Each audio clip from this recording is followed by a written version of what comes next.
ನಮಸ್ಕಾರ ಎಲ್ಲರಿಗೂ, welcome back to my channel. ನಾನಿವತ್ತು ಬಂದಿರೋದು ಕಣಿವೆ ರಾಮಲಿಂಗೇಶ್ವರ ದೇವಾಲಯಕ್ಕೆ. ಇಲ್ಲಿಯ ಇತಿಹಾಸವನ್ನು ನಿಮಗೆ ತಿಳಿಸೋಣ ಅಂತ. ತ್ರೇತಾಯುಗ ರಾಮಾಯಣದಲ್ಲಿ ಪ್ರಭು ಶ್ರೀರಾಮಚಂದ್ರನು ವನವಾಸದ ಅಯೋಧ್ಯೆ ನಗರದಿಂದ ಪ್ರಾರಂಭ ಆಗುತ್ತೆ. ವನವಾಸದ ಆ ಸಂದರ್ಭದಲ್ಲಿ ದಂಡಕಾರಣ್ಯದಲ್ಲಿ ಅವರು ಇರುವ ಸೀತಾಮಾತೆಯರವರನ್ನು ಅಪಹರಿಸುತ್ತಾರೆ. ಅನಂತರವೇ ಸೀತಾಮಾತೆಯನ್ನು ಹುಡುಕಲು ಹೋಗಿ ಪಶ್ಚಿಮ ಘಟ್ಟದ ಮೂಲಕ ಪ್ರಭು ಶ್ರೀರಾಮಚಂದ್ರನು ಕರ್ನಾಟಕಕ್ಕೆ ಪಾದ ಅರ್ಪಿಸುತ್ತಾರೆ. ಕರ್ನಾಟಕದ ಅವರು ಬಂದ ಮೇಲೆ ಪ್ರಭು ಶ್ರೀರಾಮಚಂದ್ರನು ಕರ್ನಾಟಕದಲ್ಲಿ ಹಲವು ಭಾಗಗಳಲ್ಲಿ ಮಾಡುತ್ತಾರೆ. ಹೀಗೆ ಶ್ರೀರಾಮಚಂದ್ರನು ಪಾದಸ್ಪರ್ಶದಿಂದಲೇ ಪುನೀತರಾಗಿ ನಮ್ಮ ಕರ್ನಾಟಕದಲ್ಲಿ ಹಲವು ಜಿಲ್ಲೆಗಳಲ್ಲಿ ಇನ್ನೂ ಭಕ್ತಿ ಕೇಂದ್ರವಾಗಿದೆ. ನಾನು ಒಂದು ಪ್ರಸ್ತುತ ಸ್ಥಳ ಶ್ರೀರಾಮಚಂದ್ರ ಪವಿತ್ರ ಸ್ಥಳ ಬಗ್ಗೆ ನಿಮಗೆ ಮಾಹಿತಿ ಕೊಡ್ತೀನಿ. ಕಣಿವೆ ಶ್ರೀರಾಮಲಿಂಗೇಶ್ವರ ದೇವಾಲಯ ಕೊಡಗು ಜಿಲ್ಲೆ ಕುಶಾಲನಗರದಿಂದ 6 ಕಿಲೋಮೀಟರ್ ದೂರದಲ್ಲಿ ಇರುವ ಕಾವೇರಿ ನೀರು ದಡದಲ್ಲಿರುವ ಕಣಿವೆ ಎಂಬ ಪುಟ್ಟ ಗ್ರಾಮದಲ್ಲಿ ಇದೆ. ಇಲ್ಲಿರುವ ಪುರಾಣ ಪ್ರಸಿದ್ಧ ಶ್ರೀರಾಮಚಂದ್ರ ದೇವಾಲಯವು ಕಣಿವೆ ಎಂಬ ಹೆಸರಲ್ಲಿಯೇ ಪ್ರಸಿದ್ಧವಾಗಿದೆ. ಇಲ್ಲಿರುವ ಶ್ರೀರಾಮಚಂದ್ರ ದೇವಾಲಯವು ಕರ್ನಾಟಕದ ಅತ್ಯಂತ ಹಳೆಯ ದೇವಾಲಯ. ಇದು ಏನು ವಿಶೇಷ ಅಂದರೆ ಪ್ರಭು ಶ್ರೀರಾಮಚಂದ್ರರು ಪ್ರತಿಷ್ಠಾಪಿಸಿದ ಶಿವಲಿಂಗವನ್ನು ರಾಮನ ಭಕ್ತರು ಮತ್ತು ಶಿವನ ಭಕ್ತರು ಇಬ್ರು ಈ ದೇವಾಲಯಕ್ಕೆ ಭೇಟಿ ನೀಡಲೇಬೇಕು.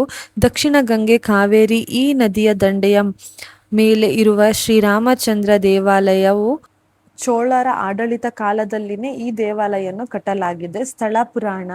ರಾಮಾಯಣ ಕಾಲದಲ್ಲಿ ಸೀತಾಮಾತೆ ಅಪಹರಿಸಿಕೊಂಡಿದ್ದ ಸಮಯದಲ್ಲಿ ಆಕೆ ಏನೋ ಹುಡುಕಲು ಹೋಗಿ ಮತ್ತು ಅವರ ಸಹೋದರರು ಲಕ್ಷ್ಮಣರು ಮತ್ತು ಆಂಜನೇಯವರು ಕಣಿವೆ ಸೇತುವೆಗೆ ಪ್ರವೇಶಿಸುತ್ತಾರೆ.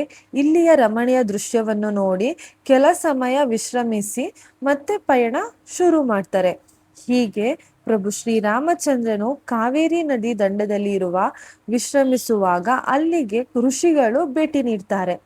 ಆಗ ಮಹರ್ಷಿಗಳು ಶ್ರೀರಾಮಚಂದ್ರನವರು ಇಲ್ಲಿಗೆ ಬಂದಿದ್ದಾರಲ್ಲ, ನೆನಪಿಗಾಗಿ ಒಂದು ಶಿವಲಿಂಗವನ್ನು ಕಟ್ಟೋಣ ಅಂತ ಕೇಳ್ಕೊಳ್ತಾರೆ.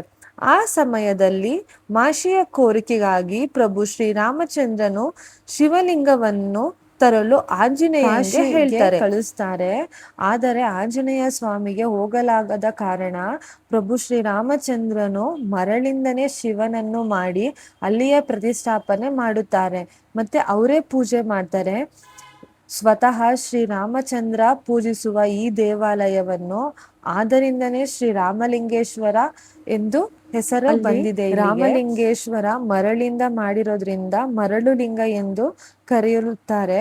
ಮತ್ತೆ ಪ್ರಭು ಶ್ರೀರಾಮಚಂದ್ರನು ಪ್ರತಿಷ್ಠಾಪಿಸಿದ ನಂತರ ಆಂಜನೇಯ ಸ್ವಾಮಿಯು ಮತ್ತೆ ಶಿವಲಿಂಗವನ್ನು ಆಂಜನೇಯ ಸ್ವಾಮಿ ಬೇಸರ ಆಗ್ಬಾರ್ದು ಎಂಬ ಕಾರಣಕ್ಕೆ ಆಂಜನೇಯ ಸ್ವಾಮಿ ತಂದಿರೋ ಲಿಂಗವನ್ನು ಶ್ರೀರಾಮಲಿಂಗೇಶ್ವರ ಹಿಂಭಾಗದ ಸ್ಥಳದಲ್ಲಿ ಲಕ್ಷ್ಮಣನು ಪ್ರತಿಷ್ಠಾಪಿಸಿದ್ದಾರೆ. ಈ ಕಾರಣಕ್ಕೆ ಕಾಶಿಯಿಂದ ಆಂಜನೇಯ ಸ್ವಾಮಿ ತಂದಿರೋ ಲಿಂಗವನ್ನು ಲಕ್ಷ್ಮೇಶ್ವರಿ ಎಂದು ಕರೀತಾರೆ. ಪ್ರತಿ ವರ್ಷ ಯುಗಾದಿ ಹಬ್ಬದಲ್ಲಿ ಶ್ರೀರಾಮಲಿಂಗೇಶ್ವರ ಬ್ರಹ್ಮ ರಥೋತ್ಸವದಲ್ಲಿ ಈ ಸಂದರ್ಭದಲ್ಲಿ ಕಾಶಿಯಿಂದ ಗಂಗಾ ಜಲವನ್ನು ತಂದು ಶ್ರೀರಾಮಲಿಂಗೇಶ್ವರ ಅಭಿಷೇಕ ಮಾಡಿದ ನಂತರ ರಥೋತ್ಸವ ಪ್ರಾರಂಭ ಮಾಡ್ತಾರೆ. ಕಣಿವೆ ಗ್ರಾಮರೆಲ್ಲ ಶ್ರೀರಾಮಲಿಂಗೇಶ್ವರದಲ್ಲಿ ತುಂಬಾ ಖುಷಿಯಾಗಿ ಜೀವನ ಸಾಗುತ್ತಿದ್ದಾರೆ. ಅಲ್ಲಿ ಹಿಂದೂ, ಮುಸ್ಲಿಮ್ಸ್, ಕ್ರೈಸ್ತರು ಎಲ್ಲ ಒಟ್ಟಾಗಿ ತೇರು ಎಳಿತಾರೆ.